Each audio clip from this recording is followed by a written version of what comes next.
answering questions on we're going to be answering questions today on resume building, interview tips, job applications, internships, and whatnot, and any other questions that the attendees might have. So we will open the floor for at least 5 to 7 questions in the last 10 minutes of the call. So if anybody has any doubts, has any questions further than the ones that we managed to answer today, you guys can type it out and one of our speakers can surely take those up. And yes, so moving forward, let me quickly introduce everyone who's here. So firstly, I'm Drishti. I'm head of alumni relations in Desi Jags, and and today we have with us over here is Shri Nikita Kon Reddy from one second. I'm sorry. There's this thing with my call. One second. I'm so sorry.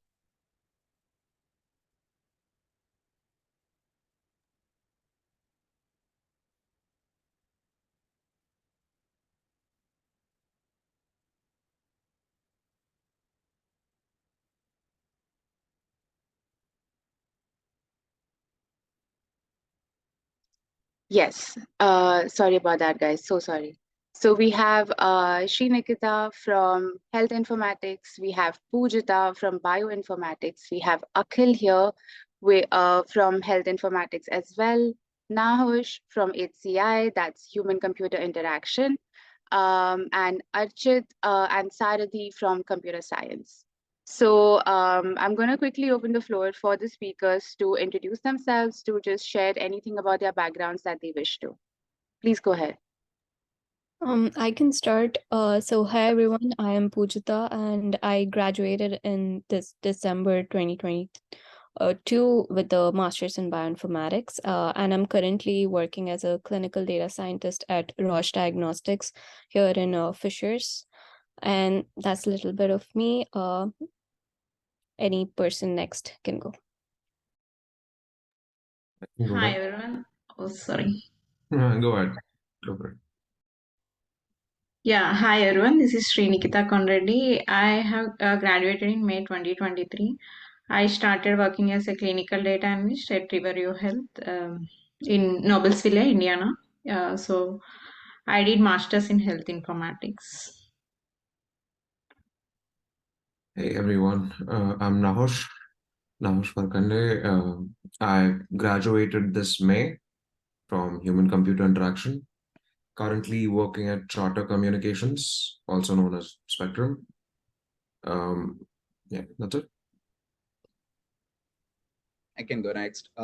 Hey everyone. First of all, thanks to the Desi Jags team for the invite.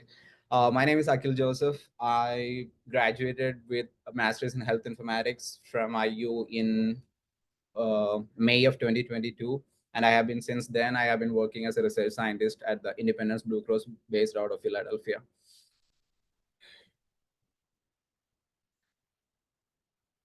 Oh, I can go next. Hey everyone, this is Sarathi. I'm based out of Indianapolis. I recently got graduated in May 2023 and from computer science department. Currently, I'm working as a senior software developer at Shell. So that's about me. I think someone can go next. Yeah, I can go next. So hey everyone, so I am Archit.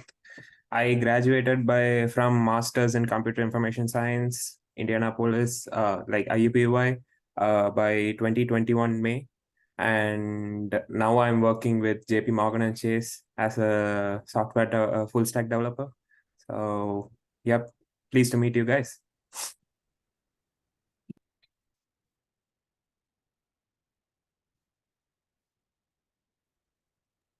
I think we are done with the. I think you are on mute. I think Drishti is trying to say something, but she's on mute. I don't know why I keep doing that. There's some issue with my mic today. I'm so sorry about that. But thank you for the quick introductions. And I think we can go forward with the questions we have today. So Anushka, please take the floor. Hi everyone, I'm Anushka. I'm a member of the Desi Giants Alumni Relations team. And today we're going to start with a few questions about the resume building, because obviously that's the first step that we need to clear off to get through any job application or internship application. So I'm just going to quickly jump to the questions. Pujita, so what do you think for resume building? Do we need to update our resume and send it to different companies according to their requirements?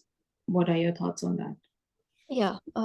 So one thing that I learned the hard way from applying to companies with the same resume is I do prefer that you tweak your resume a little bit, because a lot of times I can take an example of a bioinformatics perspective. So you do have certain skills that are general for all the job applications that you're doing. For example, in bioinformatics you require R, Python, and then you have like NGS techniques, but there are jobs where the requirement is for, suppose, machine learning, and they look for special skills in your resume, let's say TensorFlow or stuff like that.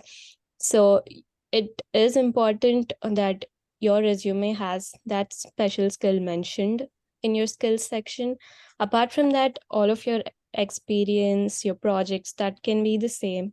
But I do believe that you should tweak your skills section a little bit based on the jobs that you're doing, because a lot of the times nowadays it's not a person who's going through your resume.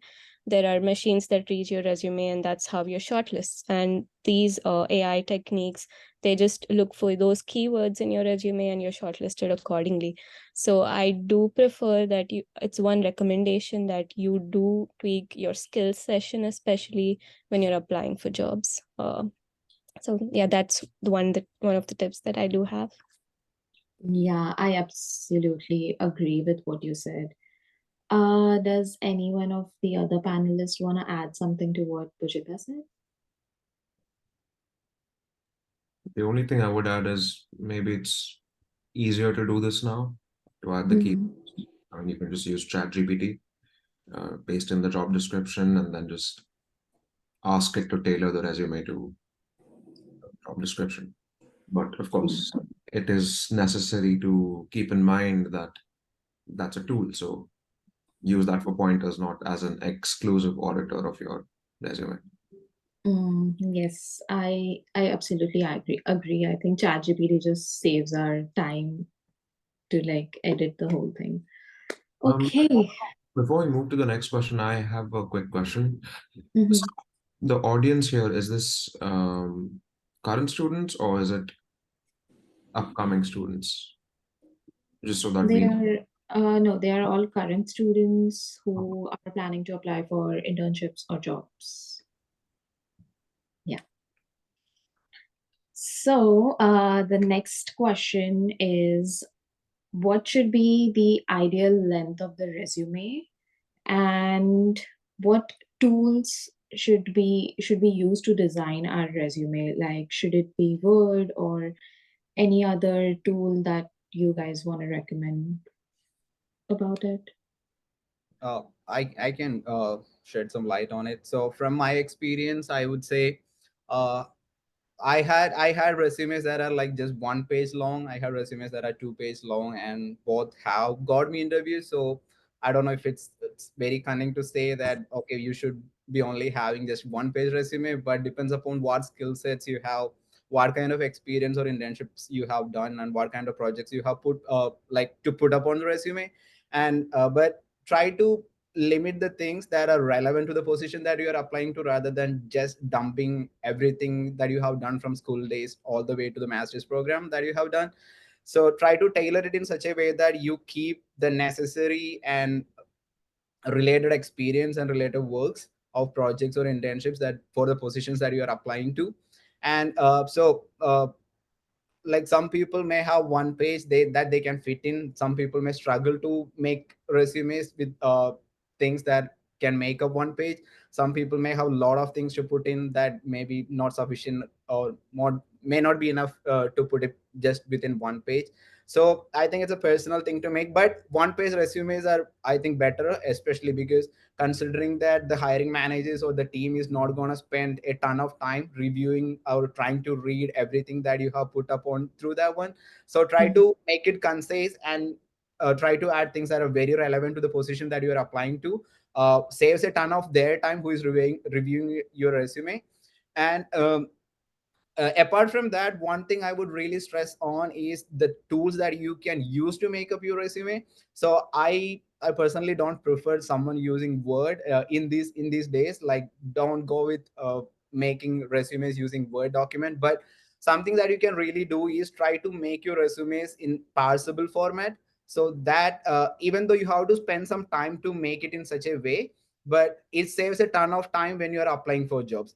Think about a situation where you have made up your resume, but you still once you upload the resume to a job application, you again have to detailedly copy paste from your resume and put and fill in every section. That's gonna take a ton of time. Like, instead of applying for 10 jobs a day, that would curtail your time to applying just very few number of jobs a day. So trying to make a parsable resume, in my experience, I have used a platform called Overleaf. They have Overleaf is a very common platform that we usually use to write papers and or format papers in such a way that it's acceptable for the conferences and all. So it's not easy to use, but it's not a big thing to learn and put up a resume. There are a ton of templates out there which you can make use of, and like, it's basically some common editing that you go, then you parse it right away. And so having a parsable resume is something that I would say, like, spend some quality time. I stress on the word quality. Like, spend some quality time on preparing your resume in a parsable format, because that's a piece of document that's gonna define your career and like the jobs that you're gonna land up. So spend some time, quality time, on writing or preparing the resumes. Especially, I would really prefer preparing it in a parsable format. That's gonna save you a ton of time as well. Yes, thank you so much, Akhil. That was like really good, thoughtful tips for the resume. And yes, I do agree. Like, it's so much important to put just quality content over quantity, because we don't want to bombard the recruiter with unnecessary details since they are short on time. Okay. Should we does anyone else want to add something to this, or should we just move on to next question? I do wanted to add just one thing, that the template used in the resume, a lot of people have asked me this, that can you please share your resume? I just want to see how you went about like the formatting. So one method is the STAR method. You can just Google it, just say STAR method resume, and that will give you a template which gives you experience. There are resumes that I don't know if HCI perspective, because they are UI UX designers, so they might have a different templates that might be useful.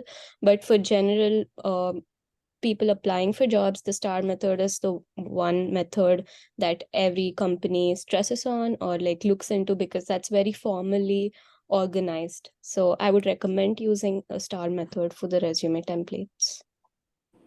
Okay. Yeah.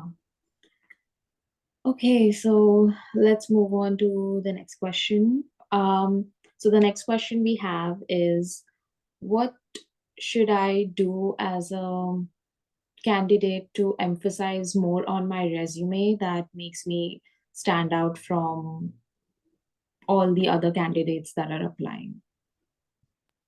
I can take that. So basically, like in a resume, whenever you are coming out from the college, the most hiring manager, like most of the hiring managers, what they see is they don't have a lot of time to like look at your resume. So the maximum thing after the systems, as Pujita said, there are like ATS systems placed, and if your resume gets selected beyond the ATS system, the most number of like the time which they will take would be or almost like not more than 20 seconds. So you have to fill in all your details about your career, about your experience, all the things within like a single page of resume, which I would suggest. Don't go beyond single page, because they won't have that compulsion to go for the second page. That is one thing. And in order to make your resume competitive, add like a lot of details, like a quantitative details, like 36% efficiency I have increased since I joined the company, or in this project I found out like these defects or like these errors and in the product, and I resolved those, which helped the user growth by 10%, or kind of like this quantitative approach, because it gives us the value in that resume. And whenever someone takes a look at that, and they know, like, even if you don't have that skill, they actually know, okay, he has done something, okay, let us give a try. Because there are like a lot of people who use ChatGPT, AI, and all the other stuff today, and those are all like generic. So if you really have the skill, and if you want to stand out among those group of people, you just have to have like a lot of details within a short span of space, and more quantitative approach, like including, like, if you have like 3.5 above GPA, you can just go ahead and add it, because a lot of people don't have that. And so all these quantitative measures might help you to stand out when there are like a group of resumes. Yeah, totally. And so I think we do have one like doubt in chat where someone is asking, can those numbers be like an estimate of what we did, like a rough number? Is that okay? I think Nahush already answered. Okay. I'm so sorry. I did not see that. He already answered it. Okay. I think we can just move on to the next question. The last question that we have in resume building is about cover letter. So what tips would you give while writing a cover letter, and how can we like modify it to a particular job, where what are the necessary details that we need to include in that? I can take this one. Cover letters are not necessary. I mean, in every application itself, it's written optional, but that doesn't mean that it should be skipped. Applications are a way of showing a company that you're interested in working with them. So cover letters just provide an additional opportunity of expressing yourself, expressing your interest. It's important to go through the job description to see where it stands out, what it is in that particular job that interests you the most, and to highlight those things in the cover letter. And of course, also to highlight your own story about where you come from and things like that. But of course, brevity, your friend when it comes to cover letters. But yes, I would always suggest using cover letters in any application you can. The way I go about it is I have one generic template of a cover letter. And whenever I'm applying, I just change the position name and the job name, the company name. And if there are companies that I specifically want to work with, that's when I create custom cover letters, which have content that varies based upon the company, the story of the company, the job description, all of that. Okay, so yeah, depending on the priority of the company and how much you want to work with them, cover letter should work. And also, there's just one more doubt that I had regarding cover letter is there have been few recruiters who are like, we don't check the cover letter. So is it like safe to just submit it rather than not submitting? Like, what would you suggest in that case? So There, they overall skip the cover letter and they just focus on resume. there is always a chance that no one is going to read your cover letter, but on the off chance that someone does read it and they do actually see the passion you have for that particular job or something, it just ups the probability by say 10%, 20%. But regardless, it's a game of chance. You got to keep increasing the probability. Totally makes sense. So that's all we have today for the resume. Only 1 second, I want to weigh in this. So Please go ahead. basically, if the hiring manager doesn't have it, so for example, let's take up the software or like HCI industry. HCI is relatively easier for people to understand because they design the UI UX and they design products. But when it comes to like technical terms in computer science, right? So some hiring managers won't understand, like they just see the job description given by the teams to them, and their only goal is to get the candidates and interview them for the very first round and send them to the team. So that is the only role the hiring managers have right today. And they get like almost like 2000s applications. And if you see beyond the ATS system, they'll get some resumes, and if they don't understand the resume, like you would have said, I increase the data driven CI/CD pipeline using Jules and Jenkins and stuff. So the only keyword here which they would consider is Jules and Jenkins, which would also be in the job description, but they wouldn't understand what is a CI/CD. So at that point, when they don't understand a lot of things in your resume, they just go over to the cover letter. And we don't know like whether that hiring manager has like tech experience or whether he or she doesn't have it. But what I would do is, as Nagesh said, yes, there is always a chance of people not reading a cover letter, but customize the cover letter whenever you are applying for jobs, because like we want to give our 100% whenever we are applying for jobs. And it's not like we have a lot of options, because like we basically are getting rejected using like visa sponsorship and other stuff. So whenever we are applying for jobs, have a cover letter, customize it, spend each and every like each time to customize those cover letters and apply for it. Yes, I think, yeah, with the market being so bad, I think we need to put in our 100% effort, and writing one cover letter might just increase our chance of getting into the company. So yeah, that's all we have for resume building right now. Thank you everyone for answering those questions in very detail. I hope those were like really helpful for our audience. Next, we have few questions about internships, which Dhaval is going to take up. Hello everyone. So just give you an introduction about myself. I'm Dhaval Valwalkar. I am currently pursuing my master's degree in HCI, and I am the VP of Student Affairs and Alumni Relations here at Desi Jax. So so after you get your resume, the only thing currently for the new students would be getting an internships. I would like to ask one question, which should be, I think, the first thing we should answer right now, which is when do people start applying for internships? What do you think is the right time to apply?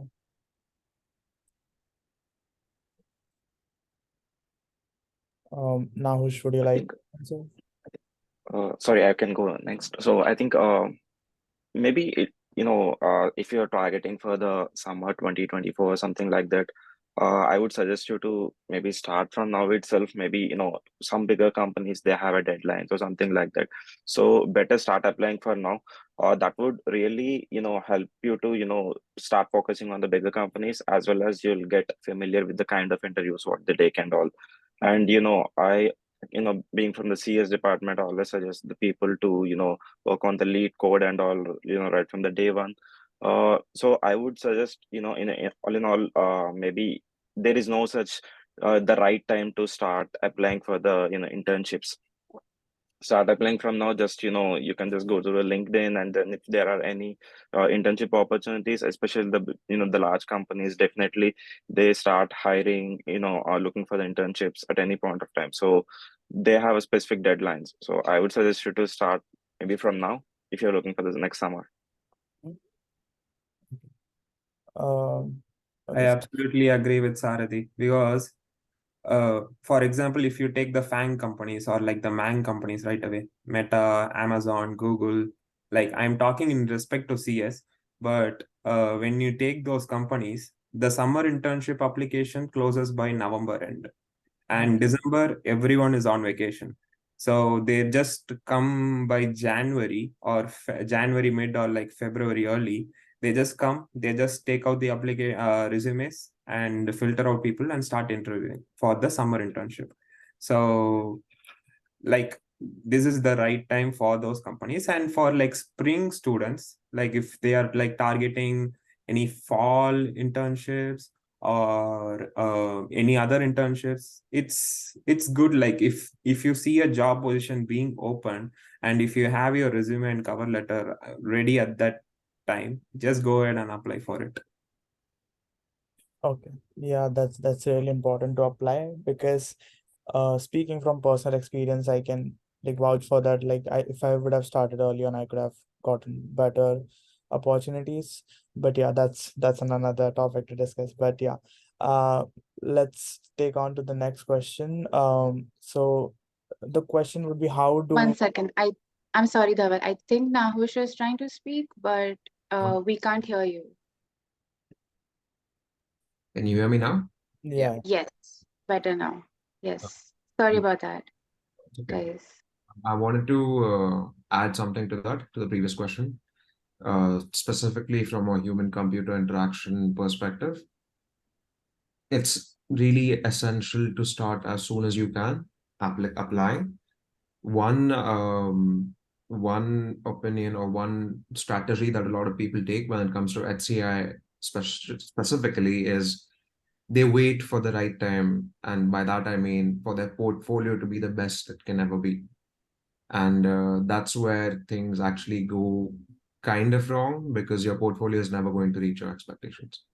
A portfolio is a lifelong job. So it's important to work on both of them in tandem, applying as well as portfolio, and making sure that the emphasis on the portfolio is not on cool interactions or memorability, but rather getting your story and your projects out there. That is the first iteration. Use that iteration to apply to internships. And once you actually have some momentum on the application part, that's when you work on making the portfolio more memorable and fancier a little bit. But yeah, that's just a HCI specific perspective that I wanted to add. Yeah.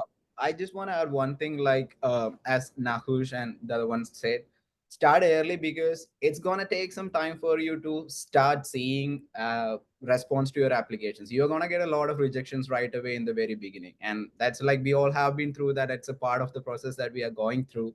So start early as possible and try to iterate creating a very beautiful or like a very nice resume is not a one-time job. It's an iterative process that you have to go one time after the other. Like every time you go, maybe you hear back from someone, or at least when you get a rejection, if you are getting a rejection from a hiring manager or someone directly rather than an automated response, try to reach out to them. Hey, like you may not hear back from them again, but it's not gonna hurt you reaching out to them asking, hey, what do you think, like what I can make changes to my resume for to make it even better, or like try to reach out to your alumni people. Like be like IUPUA especially have a big strong network of alumni, especially in all of the programs. So reach out to alumni people and see if they can try to see or review your resume, and at least for internship. And I'm pretty sure that like we are going to talk about networking and the opportunities or the importance of networking, but that's something to keep in mind of. Start early as possible and keep it as a iterative process. Update your resumes and cover letters as you go. So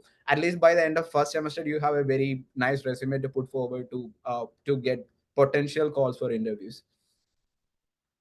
Yeah, thank you everyone for answering to that question. So there would be another question that's usually pops in my mind is that should we choose quantity, like over quantity over quality of application, or is it just like numbers game, or what do you think about it? How do you differentiate? What you guys would do? Nahush, would you like to answer? Yeah, sorry, I keep missing the unmute button. It's okay. But I'm sorry, can you repeat the question again? I just asked, like, while applying for the internships, do you consider quality or do you think quantity is important? Now the internship journey varies for most people. I know people who have done the quantity over quality thing. It has worked really well for them. But on the flip side, I also know people who've done the quantity over the other way around. People who've done like mass applications, and it's worked for them as well. It's important to, like, this ties back into the previous question. It's important to start early because it gives you a sense of what's working for you as well. It's good to have, I would suggest it's good to have a mix. When the company is not as familiar or you're not as passionate about it, say for instance, you want to work at Google, but the companies you're applying to are companies you haven't even heard of. It's okay to go for quantity in that case, but when it's companies that you really, really want to work with, it's important to spend more time improving the quality. That's what I would say. There is no straight answer as to whether quantity works or quality works. It's just a question of finding your rhythm. Got it. Got it. Yeah, I think that would be it for the internship section for now. Sorry, I would like to add one more point on this. Yeah. So, for example, if you really feel that in a particular job description is, matching with the skills what you have, almost, maybe 70% or something like that, definitely, you can just, put in more effort to emphasize your application. For example, if you in LinkedIn, if you feel like, there are less than 10 applications or something like that, then there might be a good chance that your resume could be picked up. So in my scenario, for example, if I feel like this particular job description is really matching with my skill set, then definitely I will look for the recruiters or the managers, architects who are working in that team, and then we'll try to reach out to them, and then try to add more CV or fill out more information while filling the job application.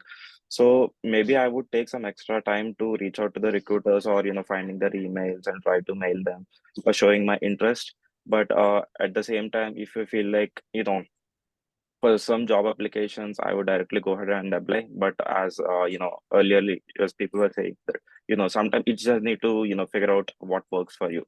Sometimes I apply in large numbers, but sometimes if I feel like this is something which I can crack the interview or something like that, then definitely I would put in more efforts for that. So yeah. You talked about like answering, like messaging recruiters and Yeah, so I think what do yeah. you think, how would you should go about it? Would you have a formal email or Of course, yeah.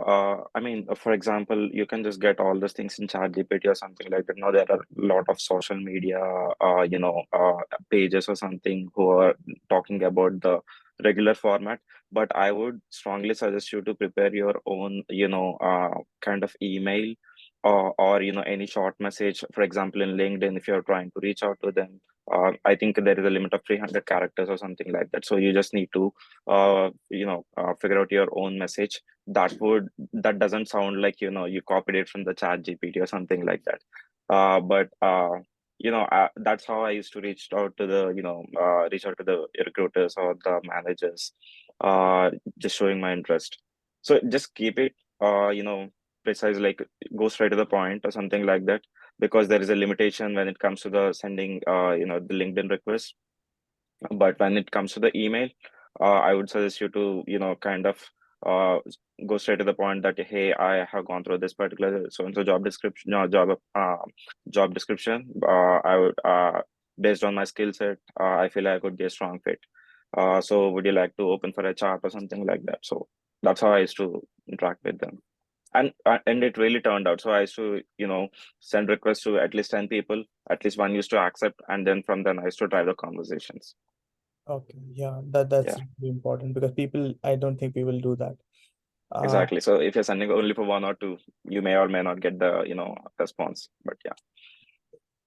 So the one next question would be this is a very interesting question that I personally like. So are unpaid internships useful, and like should we take them? Anyone can like go ahead. I mean, sorry, go ahead. Like, No worries. Okay, so I would like to put my insight on that. So when it comes to paid or unpaid internship, my perspective is that I'm trying to gain some kind of US work experience that I can put up on my resume, and that's significant. Whether it's gonna be, if it's paid, well and good, because we are getting remunerated for the work or effort that we are putting in. But considering the current market situations, we cannot wait for to get some the really paid opportunities. But I would give more importance. I would definitely try to get paid internships, but if it isn't working out and if I have an unpaid internship offer in my hand, I would definitely take that, because my I'm thinking about the long term benefit that I'm going to get from that, rather than the temporary, like 3 or 4 months of benefit or monetary benefit that I'm going to get from being doing a paid internship. So of course, try for paid internship. If it isn't working out, and if you have an unpaid internship opportunity, it's significantly going to help you, because you're going to gain US work experience, which all of us lacks. So when it comes to when it's time for you to graduate and you are looking for full-time job opportunities, having some kind of US work experience, and especially like even if you have worked in India, or some of them may not have worked at all, like understanding the US work culture and like US work system and everything is very different. So having some kind of exposure to that, and even it is unpaid, and I see it in a different way, like having worked in a US culture, or like let it be paid or unpaid, it shows some kind of character, that you are telling the recruiter that okay, I'm a guy who is reliable, I have worked on this position, I have worked on this because I have consistently put up the effort to show up to every day to complete the tasks that were given to me. So that shows some kind of character, that you are someone who is reliable, that when a hiring manager looks at your profile and sees okay, this guy has got an internship, they are not going to know whether it was a paid one or unpaid one, but you are definitely showing that you had put in some effort to land up at an internship. And especially if you have got that internship extended to another semester, you got that especially because you have put that consistent effort of completing the tasks that were given to you. You had a good relationship with the team members, you had a good relationship with the manager that you are working with. That's the reason why you got that offer extended to a next semester. So I see it as a way to showcase the your potential hiring manager for the full-time job, that you are someone who is reliable, that they can rely upon. When if you are hired, you're gonna they can rely upon you to complete the tasks that are given to you, and have a good rhythm with the team that you're going to work with. So whether it is paid or unpaid, always try to go for paid internship, because that's going to have a lot of benefits. But if you are not able to find any paid ones, and if you have something that is unpaid, I would say definitely go for it, because that's significantly going to help you in the long run.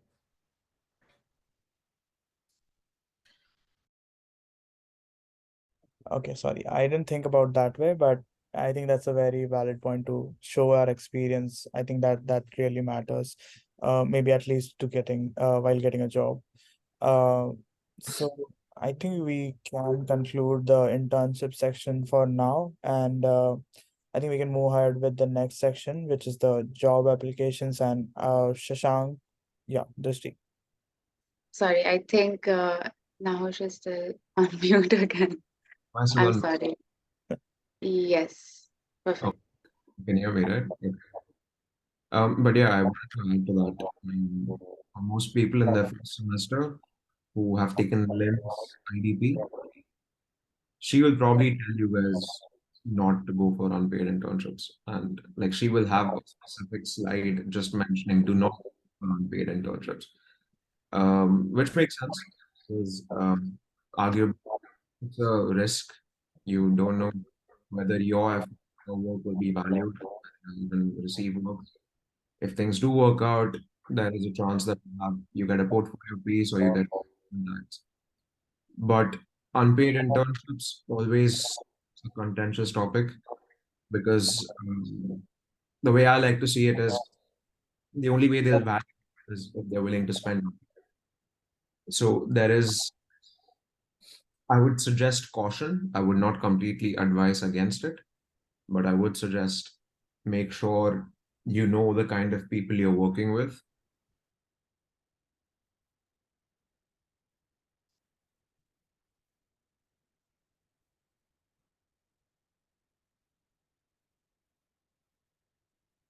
I think Nahush just Yeah. lagged, but okay, I think okay, Nahush, are you back? Yeah, you're muting. Yeah, I don't know. I didn't realize I was frozen. But yeah, that was just my 2 cents on the unpaid internships part. There is a possibility it could be a waste of time. Not saying it always is, but Yeah. Okay. I think now Shashank, you can maybe take over the job application part. Thanks, Dhaval. Hi, everyone. My name is Shashank, and I'm in my third semester of health informatics. So the next set of questions that I have in this session are about job applications. So the first question that I have is, how important are referrals, and what's the best way to get a referral? Sarthi, could you take this up? Sure, definitely. I think first of all, I would strongly suggest you to build your LinkedIn network.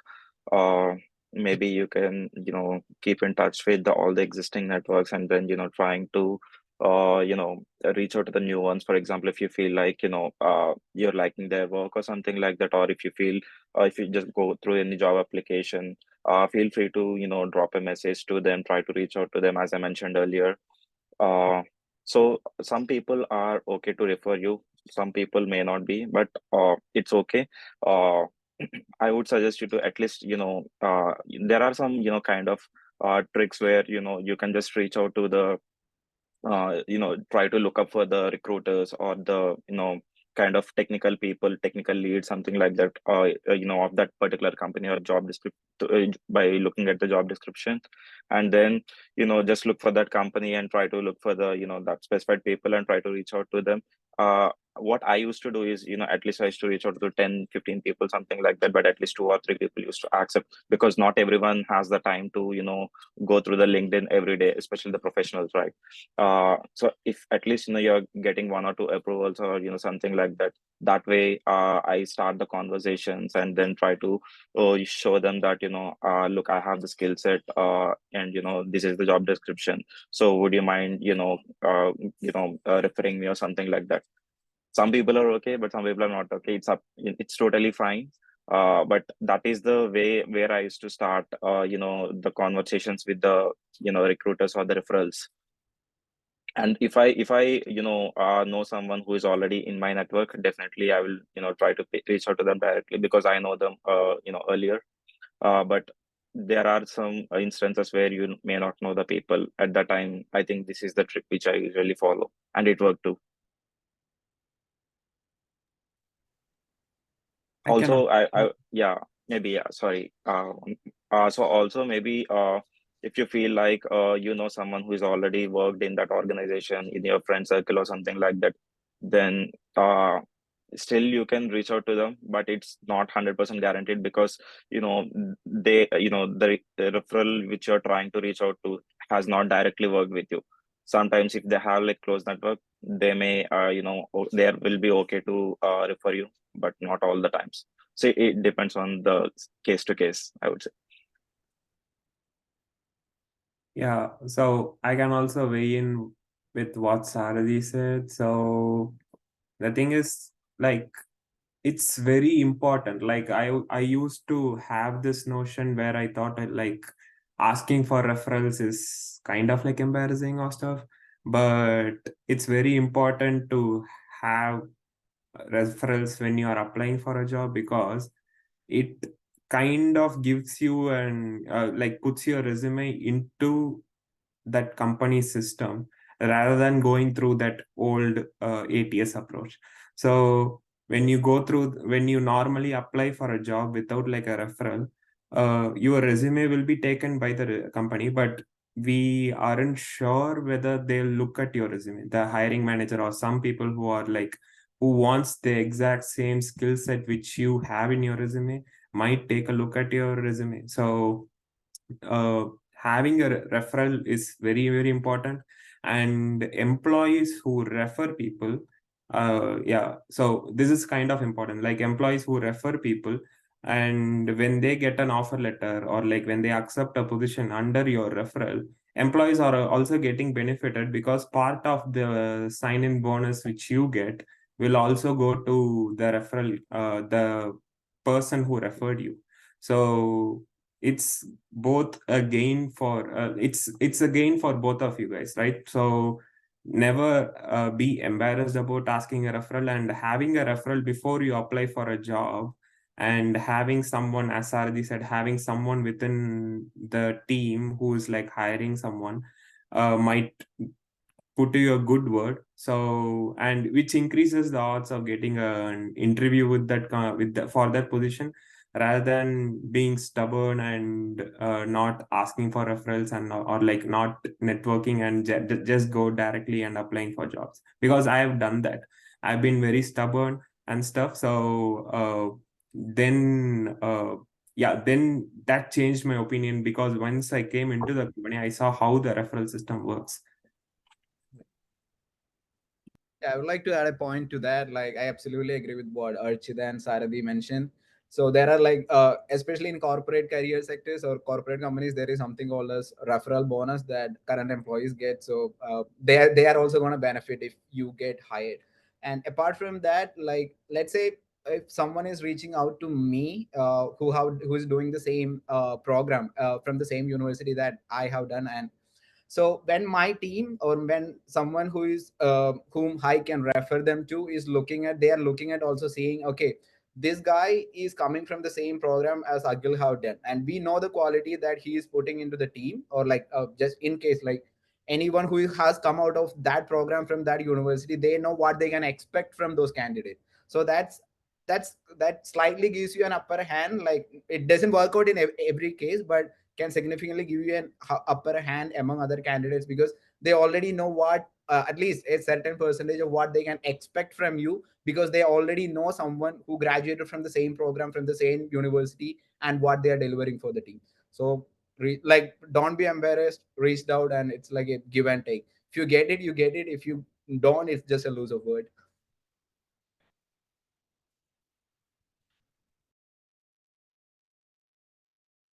Thank you so much, guys. My next question is for Nikita. Do you recommend finding a job through a consultancy, or do you recommend applying directly to the company? I will recommend not to go through consultancy. So actually, if you go through consultancy, it will be like a half pay, and the strategy will be different, and we will be on not with the full-time employee benefits and all. So as we struggle coming here, getting the visa, and coming here, getting application and admission in an IUPA, so you're keeping so much efforts in this. So keeping 2 to 3 months extra efforts, you'll definitely land in a job.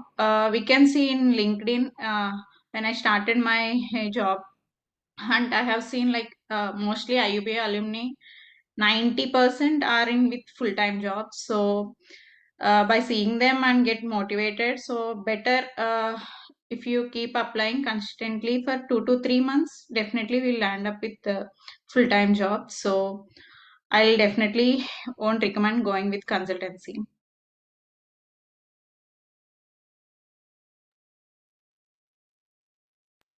Adding to what Nikita said, right?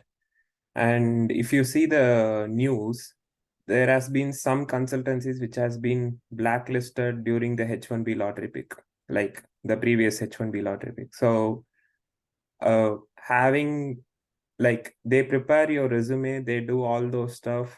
It seems easier, but the downside is very hard, right? So even if you get a job, you work for like 2 to 3 clients under that consultancy at the same time, and you earn a living, and they get like part of your paycheck for some period of time, like the 20% or 30% of the paycheck. And as Nikita said, you won't enjoy all the benefits the full-time employee gets. And people are like actually starting to consider like only taking full-time jobs and not to go to consultancy, because of this entire blacklisting thing which happened during the previous H1B lot pick. So try to, like, if you spend some more time, try to get a full-time job, or else, like, there are always scenarios where you can stay in US and still apply for jobs even after you graduate too. So go for those scenarios and try to take a better approach rather than taking the easiest approach. Yeah, just to add to what Archit said, like, it may take some time for you guys to land up in a full-time job, but if you go the easy route of going through consultancies, that just one like, I won't say bad decision, but it's a personal choice. Just that one decision can entirely influence or affect your entire immigration journey within the United States. So especially with this H-1B lottery, USCIS hitting so hard on all these fake applications and multiple registrations on H-1B. Like, once you are blacklisted, and there are, like, even there are people, we hear a lot of news about people who get their H1 approved, and when they're coming back or going for stamping is getting them revoked. Why to take or put your like entire career and life at risk just because you are kind of struggling to find a full-time job initially? So I'm totally against like going with the consultancies. And also think about this, like, let's say you land up a job that pays you $100,000, and you have to pay in every year 20,000 or 25,000 to someone who is just provided you with that job. So I absolutely am against it and would not recommend it at any cost. And also, That- I want to add that- something here. So when Akhil discussed about unpaid internships, so when we maybe it will be difficult for us to get the full-time job initially, so it may take time, and we have visa constrictions, like within 90 days we have to get with the OPT period. So if you are with unpaid internship also, you can go with that, and you can run your OPT clock, you can stop with that. And meanwhile, if you parallelly search for the job, full-time job, until you get the full-time job, you can go with the unpaid internship as well. So that will maintain your visa as well. So better not to go with consultancy until you get the job. Definitely you'll end up with a job if you go with, if you try consistently, which I can suggest. For the OPT thing, I would like to add, it's not even internships. You can even volunteer just to stop. Right. That's not an issue as such. It's always good to go for a safe bet as opposed to a risky gamble when it comes to this. Yeah, and on the other hand, like, let's say you join a consultancy and they were so good and nice to you, but in the next year or in the future they commit a fraud, USCIS can always go back and trace whoever have worked with those consultancies. And you are not going to stay in United States forever, right? At times there will be times you are getting out of US and coming back at the port of entry. CBP officers or anyone who, if the organization that you have worked with or is associated with in the past have some kind of fraudulent activity, they can question you or like take you for additional screening and things like that. So it's always better to be on the safe side rather than taking that easy route.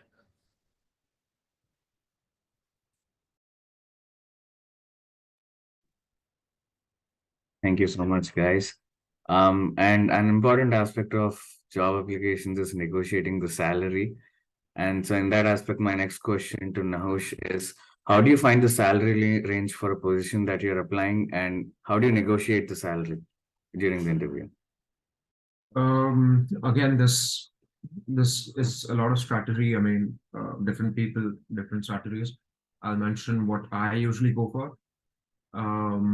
What I usually do is, first of all, I familiarize myself with what the industry standards are at the moment. What is the average salary, the upper cap, the lower cap, all of that. Once I'm familiar, I also familiarize myself with what my peers are getting in my batch, what my friends are getting, just to get an idea of how accurate those numbers are.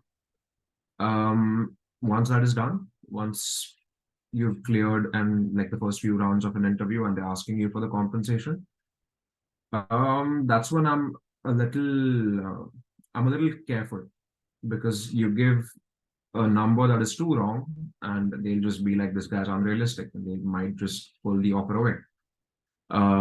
So what I usually do is, I mean, this is what I did for my current job as well. In an email, I mentioned, this is the current average salary, market standard. This is my university salary, average salary, the highest and the lowest.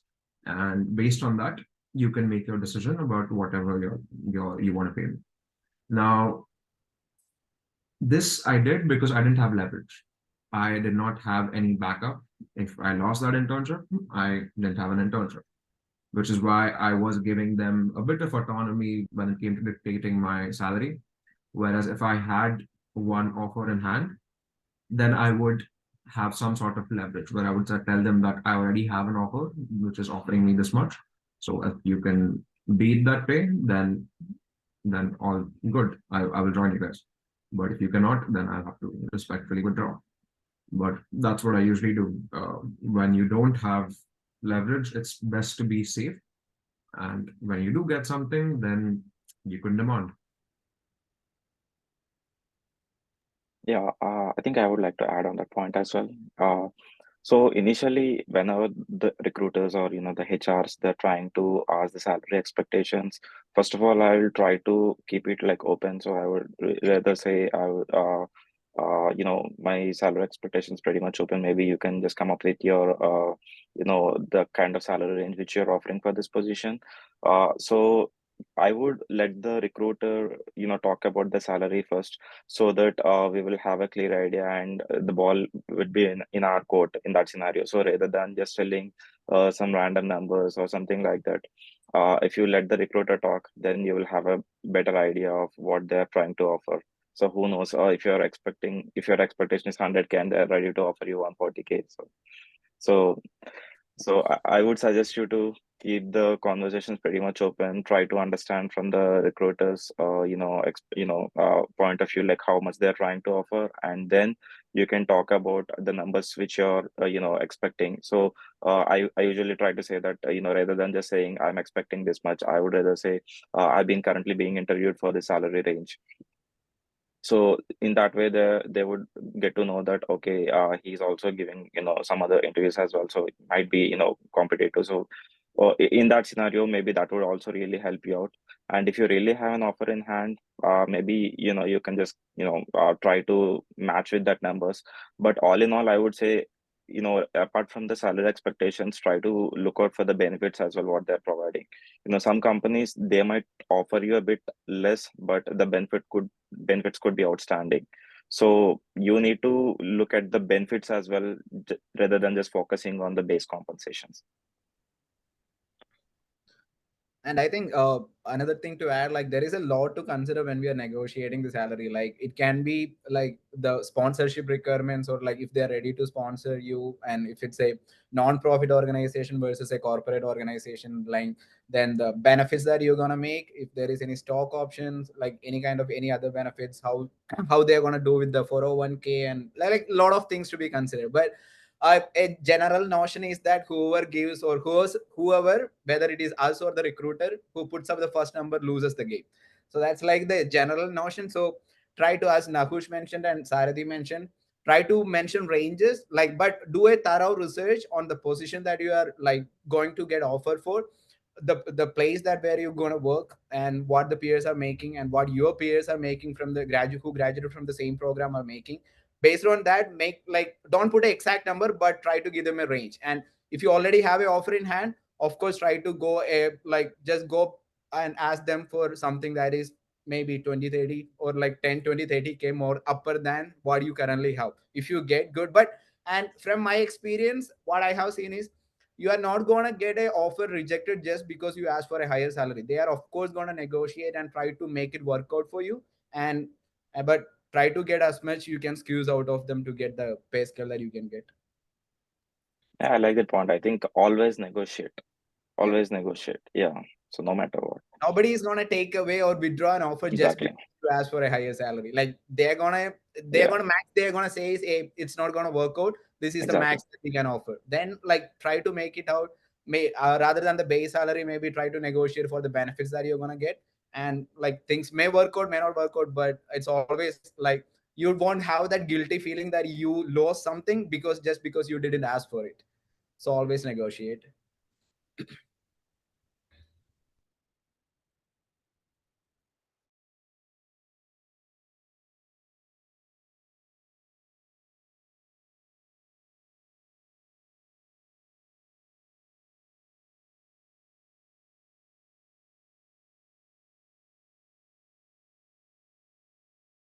Yes, sure. Thank you for that, Sashank. So moving on to interview tips. Once we've done building our resume, we have found the companies that we want to work with, and we've got our interview. Can Srinikita or Padma take this up and let us know how can we prepare for our very first interview? Sure. So Through experience, what I've learned is there are a few set of questions that go in your very first call, and a few questions that generally are asked by the recruiter is first they ask you to introduce yourself, and this is very important for any of us when we are starting with an interview process, because that will take you to the next rounds. And introducing yourself, make sure you're not telling the entire story of why you like this, or just don't jump into like why you like this position, why you applied and stuff, but give a proper introduction, like what your background is, talk about what experience you have. Let it be anything. You can be doing a research assistant at the university, anything, but tell them and tell what skills you've gained through that experience, and put it concisely. Don't elaborate too much, and then make sure you're greeting them well in the beginning. And after that, there are a couple of questions that I've encountered during my interviews in the initial interviews. That's what are your short-term, long-term goals. So make sure you know how to put them very concisely again and organize them in a good way. Don't elaborate on everything, but give them a good picture that you have clarity on what you want to achieve. And the next thing that I've seen them ask is there any problem or tactic? Let it be any background that you're from, HCI, HI, bioinformatics. They ask, have you ever tackled with any research problem, and how have you done it? Um, what is the way that you've communicated to your research authority, or whoever is your in charge? How did you communicate with them about it? How did you go about the problem? So make sure you're emphasizing on your skill set over here and how you've communicated with them. People do give a lot of emphasis on communication skills and how you're regularly in communication with your team, how you're a good team player or not. So those are some initial things, aspects that you need to keep in mind when we're going with the very first call during the interview. And sometimes they also mention about the salary range, that hey, a lot of applications, when you're applying, they ask for a salary range in the application itself. And when you do put that application range, don't give them a number, as previously we have talked about this. Don't say like, oh, they'll say that, oh, we just have a budget of like, let's say 70K for this position. So don't say that, oh, I'm ready to settle down for that. Just say that I'm open for negotiation. We can talk through this in the next rounds. I can still look at like what compensations additionally the company is going to give. So put that for the next rounds, because it's not necessary. But if you settle down right there, that might even give a negative impact on your ability. So they might cut you down right there, that, oh, they're just looking for a job and that's it. Like, so you need to be really thorough with your research in that aspect. So those are a few tips from my side during the first initial call. Anybody can add anything. I would like to add just one thing about preparing the pitch that you want to present in front of the recruiter. So it is something because you will be basically applying for positions that comes in a similar spectrum. Let's say for health informatics students, it would be data scientist or clinical data analyst, or something that's like broadly a very same spectrum of skill sets that you're gonna showcase. So this pitch that you're gonna initially, how you're gonna introduce to your hiring manager or whoever, to the recruiter, this is something that you can prepare very upfront, keep practicing, and let it be like, try as Pujita mentioned, keep it short and don't spit out too much, but just mention what you have been working on. So I have personally considered it as it's an opportunity to showcase a recruiter that what you are working on or what you have worked on, that should make them curious to know more about you. That's the whole point of creating that pitch. And you can use the same pitch for with very minor or slight differences to multiple positions, because you are talking to different people on different interviews. So this is something that you can prepare upfront, practice, try to make it perfect as you could, and try to limit it within 1 to 1.5 minutes. That's what I used to follow maximum. Like try to cover as much you could, and say it in a very clear and precise manner. Try to, and that would automatically come up once you start giving a couple of interviews. So you can practice this pitch upfront and spend some time on creating that pitch and what you want to present initially to a recruiter. That would basically make them curious to know more about you.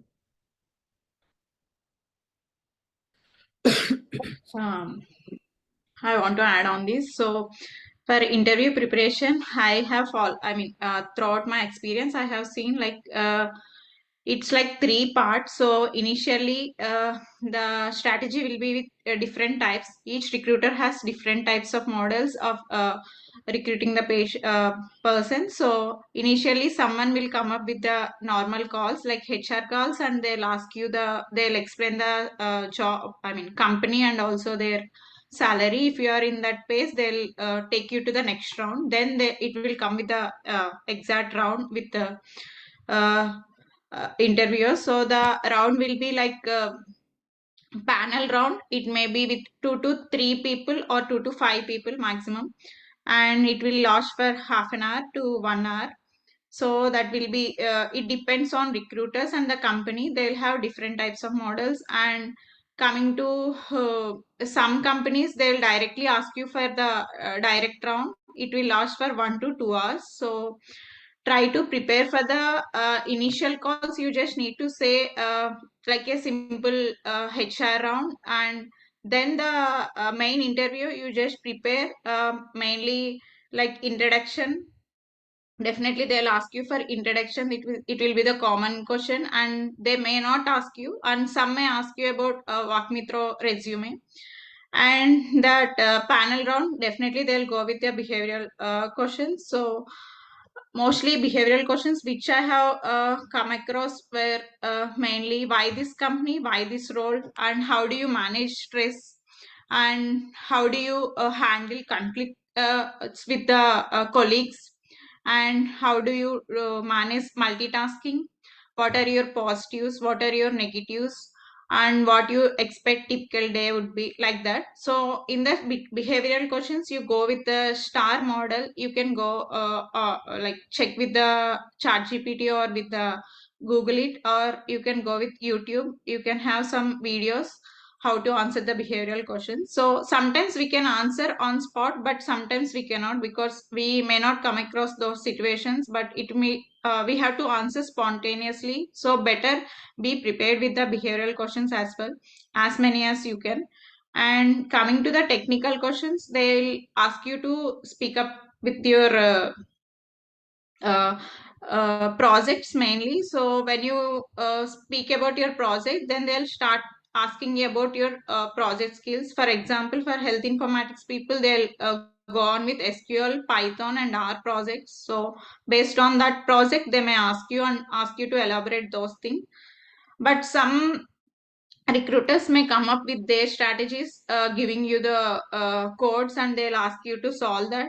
So it depends on so we have to think from the side of recruiters. So why they have to hire you, what are the skills you have, and what other questions they may ask you. So if you are a recruiter, what kind of questions you can ask for that candidate. So think in that way and prepare yourself. Yeah, those are the tips I can give regarding the interview preparations.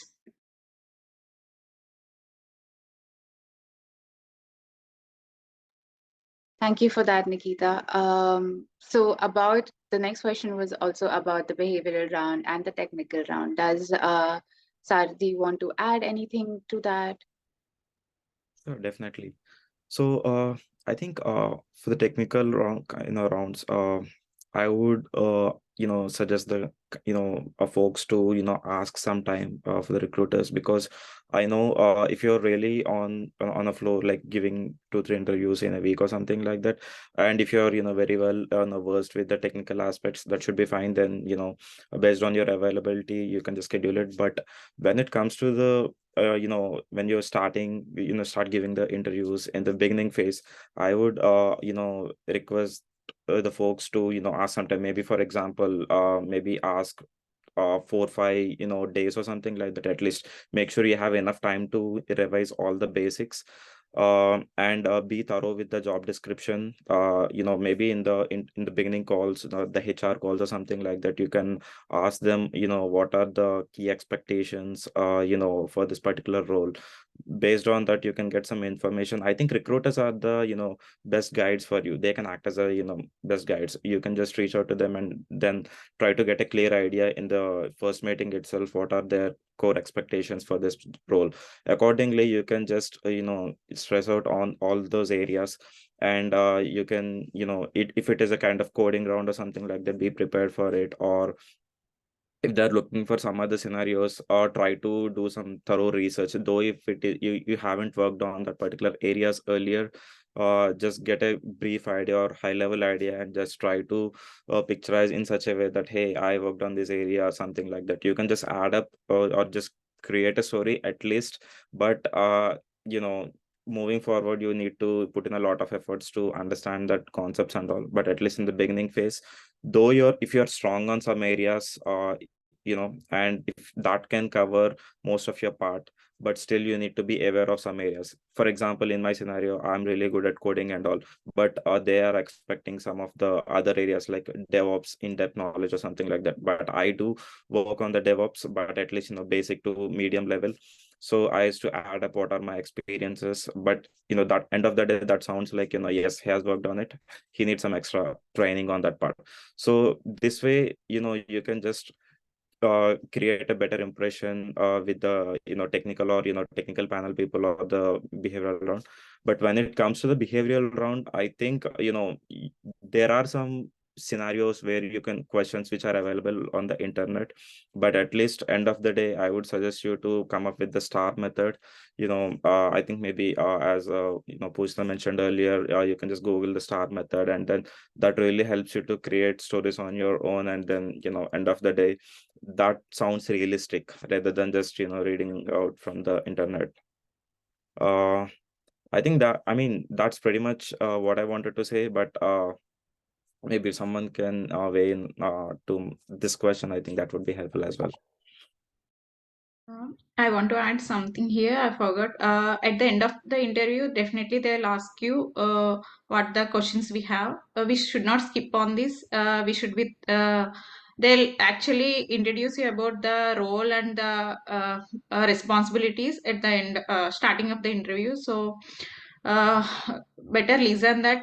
Maybe in the initially you'll be in a interview tension, so you may not listen that properly. You may ask them again, and based on that, at the end, ask the questions like have 2 or 3 questions to get more interacted with them, and it will show how you are interested in that position as well. So for example, what can I do, how do you measure success for this role, and what are the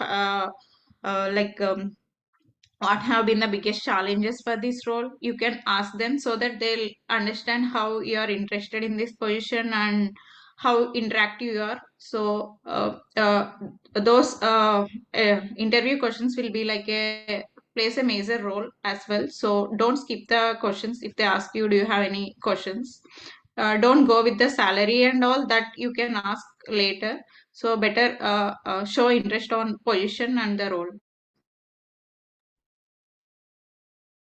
I just have one add-on question to this. I would like to direct that towards Nahush about slide decks that we are usually required to carry for our as for design roles. So in our interviews. So is there any tips that you want to share about how can you format your pitch with your decks on your different projects? For HCI specifically, these interviews involve presenting a project. Now, the problem comes in where there's a bit of redundancy, where you've already mentioned everything on a case study, and now you're also supposed to sort of do that in a PowerPoint as well.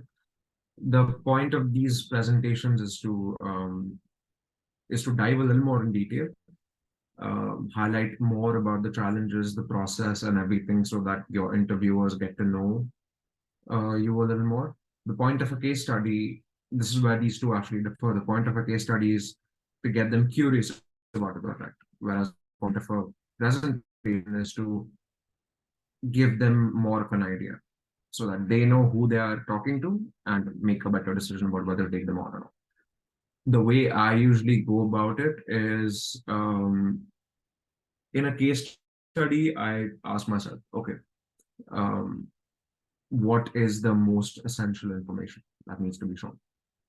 I try to keep emphasis on those things only, just to build that curiosity. And when I'm actually building a slide deck for a project, what I do is I go much more in detail. I mention what the constraints were, what the challenges were, where things took longer, things were quicker, what were the things I learned, everything. So I try to go as much in detail as I can. But of course, even in this case, you have to keep in mind that you need to stick to 20 minutes or so per project, which brings the entire slide deck presentation to approximately 40 minutes because they usually want 2 projects. But that's pretty much how I go about it. My slide decks are, in the beginning, it's a very brief introduction of who I am, what I like to do, and how I got here, followed by these 2 projects.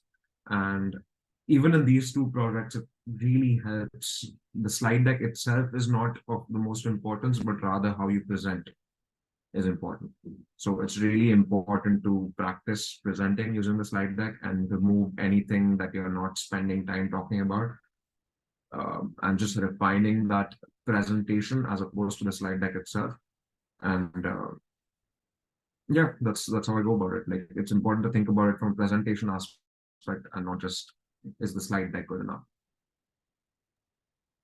Right, because most of the information that you might want to speak about during your slide, in your pitch, or sorry, your slide deck, you covered that in your case study. So the way you present it and the way you talk about the project matters. Yes, and to the case study point, I would also say that it's important to keep the reading time of case studies between 3 to 4 minutes. That also gives you a limit as to how long you can make it. But yeah, like, you just make it really short, just conveying all the important points about the story of the project, and then you move on to the slide deck where the meat of the entire presentation is. Got it. Thank you for that. So I know we are already over schedule, like over time. So I just want to cover one last question, and then we will be able to take 2 more questions from, instead of 5, I'm sorry. We'll be able to take 2 questions from the audience. If anyone wants to send in their questions right now, please do so. So we will be able to go through it after the next one. The last question that I have for today is for Pooja. Can you share a pointer about what you have to keep in mind if you want to, after your master's, if you want to pursue PhD, and how would you select your universities for the same? Right. So I have not done a PhD, just for the audience sake, but I have had advice from my seniors. That's what I'm putting forth here. So the first thing that you look for in any university or PhD program that you're looking into is the funding.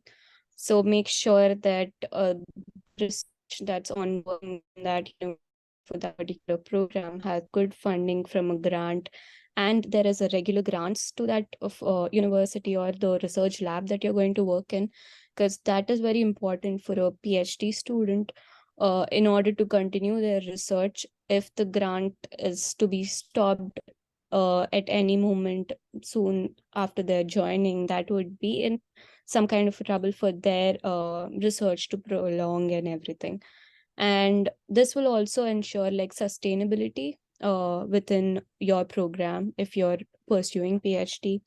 And apart from that, one more thing to keep in mind is to make sure that that lab is providing good number of productive papers, any research papers. They have ongoing competitive research, a lot of co-team members involved in research, and they're actually good in publications. That's one more thing to keep in mind. And the other thing would be the work ethic. Make sure that the principal investigator has a tenure, because in case that they don't have a tenure and they're going to shift universities in between, then your research will have to stop midway. You'll have to think about other options, moving to the research program that you have started with, or changing universities. That will be a hassle. So make sure that the PI has a tenure, is on a tenure track, and the main thing is make sure you are in a stream where the research is something that drives you, because many times you're into machine learning but you take up bioinformatics or PhD or something like that. So that wouldn't I wouldn't recommend such a choice that you make with PhD, because you have to keep in a lot of efforts when you're ongoing with your research. So make sure that it is a stream of research that you're really invested into. So those are a few tips that I have while you're transitioning into PhD. And always reach out to any members or seniors that are pursuing their PhD programs in those areas. If you do have, reach them on LinkedIn, ask them about the program, how the research is going. It's always nice to hear from a perspective who's actually pursuing their PhD program in whatever university you choose. Yeah, that's all from me. If anybody wants to add anything. Yes, that was quite insightful. Thank you for that, Pujita. So we are towards the end of our session, and I'm going to take up two questions that have come in. One is from Kalp Patel. He wants to know that he's a dentist pursuing masters in HI. Since he does not have any previous experience in HI, his resume doesn't reflect anything related to it. So what are his chances for bagging an internship? Yeah, I can take that. I was just replying directly to him. So, hence he is in the first semester of HI. I'm assuming that he is at least learning SQL and Python, so he can like 90% of students who come for health informatics program purely come from the clinical background without any technical skills. So, and there are still a lot of people who land up at internships and a very good full-time job offers after they graduate. So, everyone usually start in the same position that you are in, so nothing to be afraid of. But spend some extra time on learning and trying to master the skill sets that you are trying to develop, like especially for data analyst or data scientist role, like good understanding of SQL, Python and R is pretty much essential. And in the first semester you are learning SQL and Python, so try to take some extra courses. Like there are plenty of platforms like Coursera, or like there are Data Camp. There are like some good investments that you can make, and you have to be consistent enough to spend some time apart from your academics, to spend some time on it to boost your skills. I'm specifically saying because we are coming from a purely clinical background and we are trying to look or transition our career to a technical background. So try to boost up your skills and Yep. I'm sorry about that.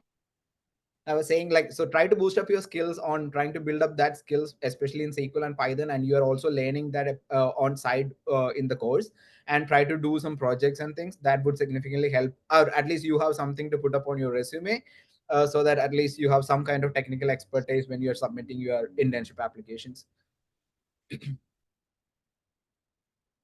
Got it. Thank you for answering that question, Akhil. And our last question for the day is, what are the most sought after skills that HI graduates should have? I think this question goes hand in hand with the earlier question that Akhil just answered. So is there anything that you would like to add? I would just say for health informatics, what I have primarily seen is students landing job that basically utilizes the three technologies that I mentioned, like SQL, Python, and R are pretty basic. That, and a good understanding of statistics is also important, and because none of these tools are not going to work until unless you have a good understanding of statistics. So that's one thing to take like consider. Apart from that, things related to protected health information and things also would significantly help. And another thing that I would say is, like, a lot of students come from clinical background, so having their clinical knowledge and experience, try to combine that that with the technical expertise or technical skill sets that you can get. So that would be a very rare combination for you to present in front of the recruiter. You are someone having a clinical degree, having who can understand the clinical terms and clinical data much better than purely technical counterparts. And if you can put up a acceptable level of performance or acceptable level of skill sets on the technical skills that you can showcase, that's a very nice combination to have for you to land up in pretty nice jobs. Yeah, I want to add one thing here. Actually, till 1 year, we are not eligible for internship for the F1 visa students. So, till then, you will be with RA, research assistant experience, and also that makes you to gain which you are stronger at, and you can add up your skills there. So, I'll suggest going with the courses, focusing more on your courses, and RA work will be help you to get the best internship as well. Got it. Thank you so much for that, guys. So this was it for today. And thank you for all the attendees. Also, I hope some of your doubts were solved at least. But I think we've covered a large range of questions about resume building and just the entire job search process. And I'm hoping this was super helpful for everyone.